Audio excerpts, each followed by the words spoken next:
Bismillahirrahmanirrahim. Assalamualaikum warahmatullahi wabarakatuh.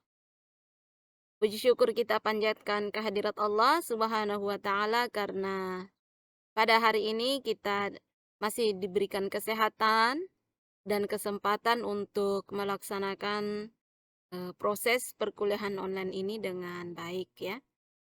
Dan tak lupa juga kita mengirim salawat kepada Nabiullah Muhammad SAW, yaitu Nabi yang telah membawa kita dari alam yang gelap gulita menuju alam yang terang benderang seperti sekarang ini. Adik-adik mahasiswa yang saya banggakan, untuk pertemuan pertama hari ini kita akan membahas tentang kontrak perkuliahan. Namun terlebih dahulu saya perkenalkan diri. Saya Nurwahida, SPD MPD. Ya, biasa dipanggil Ibu Nida ya kalau di PGMI, ya. Insya Allah akan membawakan statistik pendidikan selama 1 semester. Jadi saya harap adik-adik mahasiswa semua bisa serius dalam mengikuti perkuliahan online ini, ya. Dan untuk hari ini kita membahas tentang kontrak perkuliahan, di mana kontrak perkuliahan itu berisi deskripsi mata kuliah, kemudian capaian pembelajaran, kemudian bentuk pembelajaran seperti apa, dan kriteria penilaiannya seperti apa, ya. Sehingga nantinya adik-adik semua bisa paham tujuan daripada kita mempelajari statistik pendidikan, ya. Seperti itu. Oke, yang pertama deskripsi mata kuliah, ya. Yang pertama itu mata kuliah ini bertujuan membentuk pemahaman mahasiswa tentang statistik deskriptif, statistik parametrik, statistik non-parametrik, wawasan serta keterampilan tentang aplikasi konsep dan rumus dalam masalah analisis pengolahan data untuk pengambilan keputusan dalam bidang ilmu pembelajaran MISD, ya.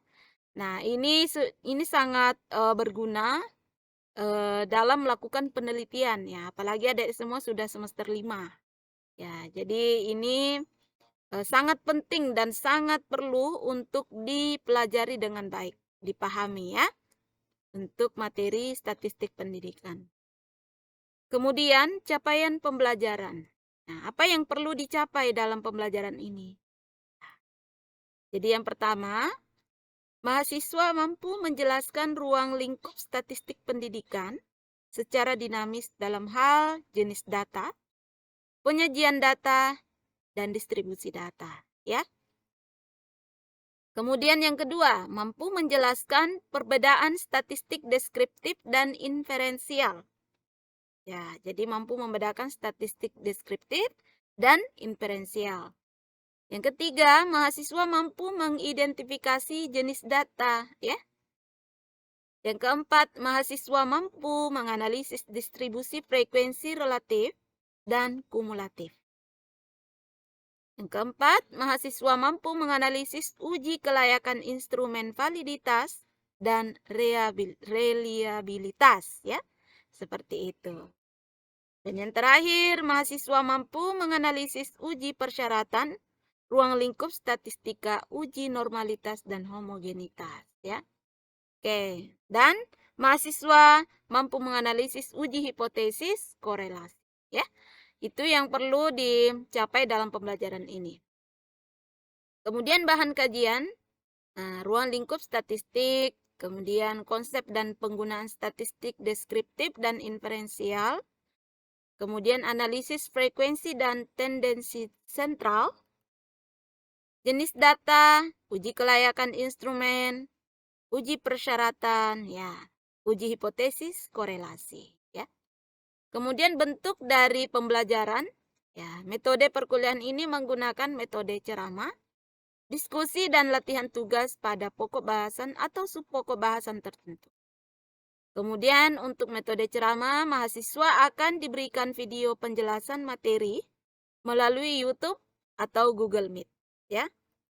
Kemudian untuk metode diskusi, mahasiswa akan diberikan kuis mengenai submateri yang dibahas pada saat proses pembelajaran berlangsung.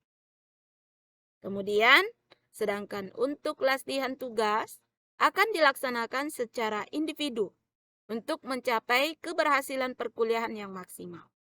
Strategi perkuliahan ini akan menggunakan media belajar online seperti Google Classroom, Virtual Class, YouTube, dan WhatsApp Group ya. Jadi ini adalah bentuk pembelajaran yang akan kita lakukan selama 1 semester ke depan ya. Nah, ini kriteria penilaian ya. Ini yang perlu ya, yang perlu untuk diperhatikan. Nah, untuk absensinya 25%, tugas dan diskusi 35%, UTS 20%, UAS 20% ya. Jadi nilai akhirnya adalah dikalikan dengan banyaknya kriteria penilaian yang diperoleh. Misalkan absensi 100%, artinya hadir 16 kali pertemuan berarti 16 kali 25% ya. Tugasnya misalkan 90, berarti 90 kali 35% dan seterusnya ya. Jadi ini sangat menentukan nilai akhir ya. 4 poin ini sangat menentukan nilai akhir. Jadi misalkan kalian tidak memasukkan tugas atau UTS. Nah, jelas itu sudah tidak lulus ya. Nah, itu sudah dapat nilai. Nah, misalkan 35 ditambah 20 kan itu 55. Berarti itu sudah dapat nilai error ya. Kalau tidak masukkan tugas dan UTS. Ataukah absensinya error atau tidak bagus dan juga tidak ikuti UTS. Nah, itu sudah dapat nilai D ya. Nah, itu sudah dapat nilai D. Nah, jadi saya harap ini diperhatikan ya. Untuk absensi ya, itu estimasi keterlambatan itu 15 menit. Jadi absennya itu di Google Classroom.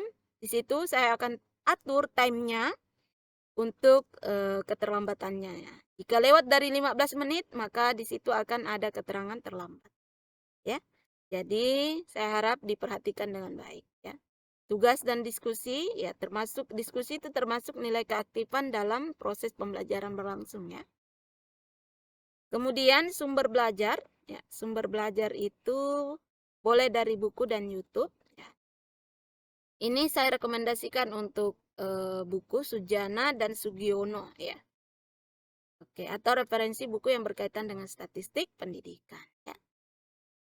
Oke, mungkin seperti itu yang bisa saya sampaikan untuk hari ini. Ya, saya harap adik-adikku semua bisa memperhatikan dengan baik. Ingat, salah satu kunci kesuksesan dalam menuntut ilmu itu adalah bersungguh-sungguh. Ya, manjada wajada. Barang siapa yang bersungguh-sungguh, maka akan memperoleh hasil yang memuaskan. Oke, jadi itu sebanding dengan apa yang kita lakukan. Kalau kita kerja keras, maka banyak pula yang kita dapat. Kalau kerjanya cuman setengah-setengah, maka segitu juga yang kita dapat. Ya, itu berbanding dengan apa yang kita lakukan. Apa yang diusahakan, nah itulah yang kita dapat ya. Seperti itu. Jadi mungkin seperti itu adik-adik semua. Untuk jika ada yang ingin ditanyakan, silakan bertanya di WhatsApp group ya. Oke, terima kasih. Sekian, assalamualaikum warahmatullahi wabarakatuh.